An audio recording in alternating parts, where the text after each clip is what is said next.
নামে মামলা হয়েছে তার মানে ও দোষী। বিষয়টা তো তা না, মামলা তো যে কেউ করতে পারে, আমিও এমন করতে পারি আপনার এগেইনস্টে মামলা, আপনি আমাকে এই প্রশ্ন করলেন কেন, এই জন্য আমি আপনার বিরুদ্ধে মামলা করতে পারি, তার মানে কিন্তু আপনি দোষী নন। মানে সবাই আমার মনে হয় এই পুরো ক্রাইমটাতে ট্রমাটাইজ ছিল, এক ধরনের অস্থিতিশীলতা বা অনিশ্চিত একটা এক ধরনের অনিশ্চিত আতঙ্কের ভিতর দিয়ে কাটতে হয়েছে। আমার মনে হয় আসলে যারা সামনাসামনি দেখছেন ওই জুলাইয়ের সমস্ত ঘটনা, সমস্ত রক্ত, সমস্ত যুদ্ধ, আমার মনে হয় মানে ওই ট্রমা থেকে আমার মনে হয় না কেউ এখনো পুরোপুরিভাবে বের করতে পারছে। অবসর সময়টা আমরা যেটা করি, আমরা চেষ্টা করি আসলে একটু নিজেকেই সময় দেওয়ার, নিজের পরিবারকে সময় দেওয়া। থ্যাংক ইউ, আপনি একমাত্র ভালো মানুষ, সেবা করছেন। তো সেটা হচ্ছে অবসর সময়ে যখন আমরা সময় পাই তখন আমরা বেশিরভাগ মানুষ চেষ্টা করি, বা আমরা শিল্পীরা বা আমি চেষ্টা করি, সবার হয়ে প্রতিনিধি হয়ে কথা না বলতে, আমি চেষ্টা করি যে পরিবারের সবাইকে সময় দেওয়া। মানে পরিবারের সবাই মিলে কিছু করা, বা বাসায়ই থাকা, বা সবাই মিলে কোথাও যাওয়া, মানে পরিবারের মানুষজনদেরকে নিয়ে থাকা।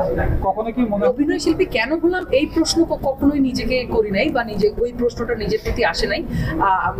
বরং আমি বলতে চাই যে আমি খুবই proud, I am very proud of my self, এবং আমি খুবই কৃতজ্ঞ, আমি খুবই গ্রেটফুল প্রথমে আমার সৃষ্টিকর্তার কাছে এবং আমার পরিবারের কাছে, যারা আসলে এই অভিনয় জগতে আসার জন্য আমাকে সাপোর্ট করেছিলেন।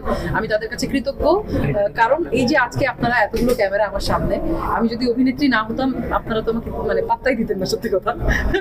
যদি আমি সাধারণ মানুষ হতাম আপনারা আমাকে পাত্তা দিতেন না। আমি খুবই সাধারণ একটা মানুষ এখনো পর্যন্ত।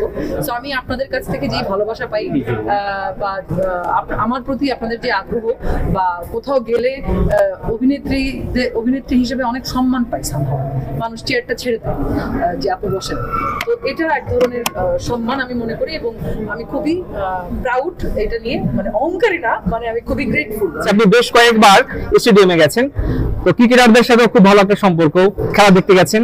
তো সম্প্রতি দুই ক্রিকেটারের বিরুদ্ধে মামলা হয়েছে, একজন দর্শক হিসেবে, একজন অভিনেত্রী হিসেবে ব্যাপারটি কিভাবে দেখেন সাকিব এবং মাশরাফির বিরুদ্ধে? আসলে এটাও তো এক ধরনের মানে প্রশাসনিক প্রশ্ন। আমি ব্যক্তিগত মানুষ হিসেবে বা দর্শক হিসেবে বা একজন ক্রিকেট লাভার হিসেবে আমি বলতে চাই যে আমি জানি না এটা নর্মাল প্রসেস কিনা, যে আসলে রাষ্ট্রীয় কোনো ঝামেলা হইলেই পরে সবার নামে মামলা হইতে হবে, বা এটা মেবি ওরকম ধরনের কোনো প্রসেসের কারণে ওনারা করছেন। কিন্তু খামাখা হয়রানি দিয়ে মামলা করাটা, এটা আমার মনে হয় আপনি মানে কেউই সাপোর্ট করবে না, সেটা আমি হই, সেটা সাধারণ জনগণ হোক, সেটা জার্নালিস্ট হোক, কেউই আসলে অহেতুক হয়রানি মামলা নিয়ে মামলা যদি পড়ে, এটা কারোর জন্যই সুখকর নয়। সো এগুলো থেকে মানে ওইটা যদি তদন্ত করে হয়, মামলাটা যদি তারা দোষী সাব্যস্ত হন, মামলা তো যে কেউই করতে পারে। কিন্তু আমাদের সমস্যা কি আমি বলি, এখন আপনিও চাইলে আমার নামে মামলা করতে পারেন, কিন্তু সমস্যা হচ্ছে আমরা জাজ করে ফেলি, মামলা হয়ে গেছি বলেই আমরা জাজ করে ফেলি। তো মানে জাজমেন্টটা এখনো আসে নাই, শুধু মামলা হওয়ার পরেই আমরা তাকে দোষী সাব্যস্ত করে দিই, ওর নামে মামলা হয়েছে তার মানে ও দোষী। বিষয়টা তো তা না, মামলা তো যে কেউ করতে পারে, আমিও এমন করতে পারি আপনার এগেইনস্টে মামলা, আপনি আমাকে এই প্রশ্ন করলেন কেন, এই জন্য আমি আপনার বিরুদ্ধে মামলা করতে পারি, তার মানে কিন্তু আপনি দোষী নন। সেটাও আমাদের মনে রাখতে হবে, যেটা আমরা মনে রাখতে পারি না বেশিরভাগ সময়। সো ওই জায়গাটা সেন্সিটিভ জায়গা থেকে আসলে এটা হ্যান্ডেল করা উচিত, এবং যারা আসলেই এই অরাজকতা, এই খুনের সাথে জড়িত না, তাদেরকে বাহিরে রাখা উচিত।